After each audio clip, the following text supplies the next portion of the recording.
The iPhone 6 has yet to be released, but that is not stopping fully functioning clones from hitting the market, so let's check it out.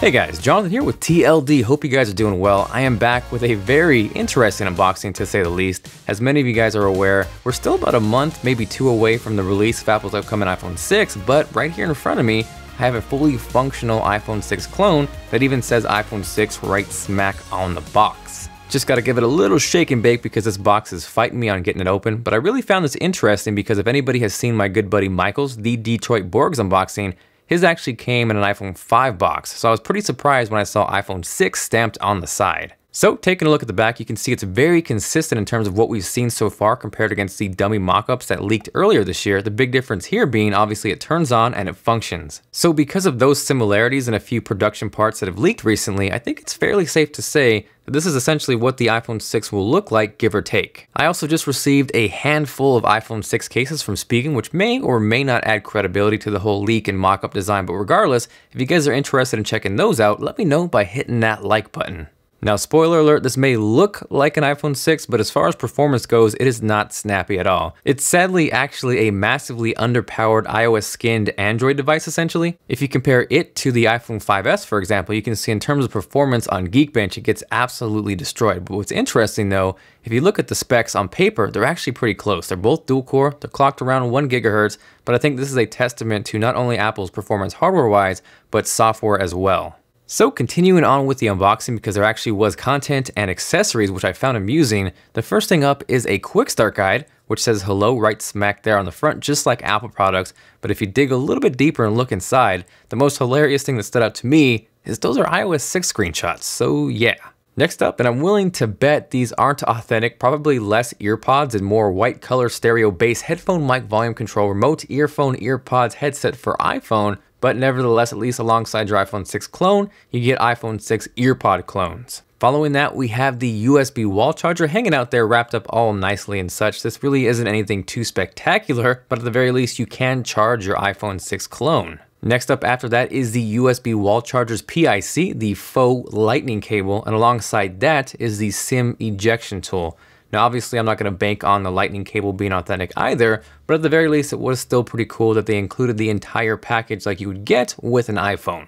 So now that we've blasted through the unboxing portion, we can dive in and dig a little bit deeper into the clone. I think obviously the biggest noticeable difference aside from the screen size increase is the complete aesthetic change from the iPhone 5S. No longer on the back side will we see those glass portions on the top and the bottom like the iPhone 5S. That will be replaced by what I would assume to be aluminum by the final production model. That is kind of sectioned off by the dual line design on the top and the bottom where presumably the antennas would go, but I think that kind of makes the iPhone 6 design look eerily similar to the HTC One M8, and if you agree or disagree, let me know with a comment down below. One thing I do want to point out that I do not like, and it's been consistent across the dummy mock-ups, is the fact that the camera on the back side of the iPhone 6 clone pops up. So to me, that would make it very vulnerable to scratches, something similar to the iPod Touch. I know it's probably going to be sapphire coated, but at the very least, why would you want to increase chances of damaging one of the most important pieces on your phone? You can also see different aside from the iPhone 5S, the Apple logo on the iPhone 6 clone is actually indented and recessed in there, much like we saw on the iPad mini with Retina display and iPad Air.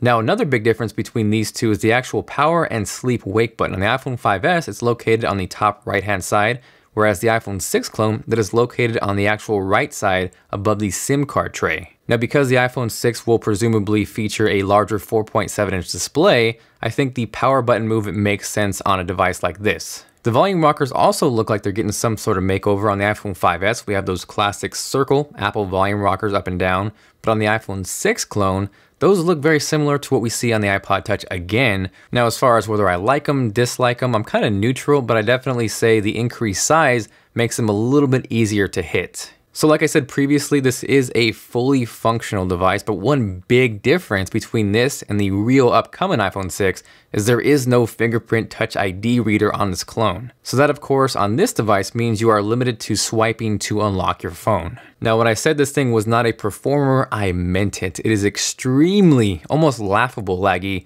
And I almost want to go out kind of your average consumer style and go kind of bring this to people out in public and kind of get their feelings on how it performs, maybe even see if they notice the apparent lag compared to a current iPhone or even Android device. And if that's something you want to see, definitely let me know.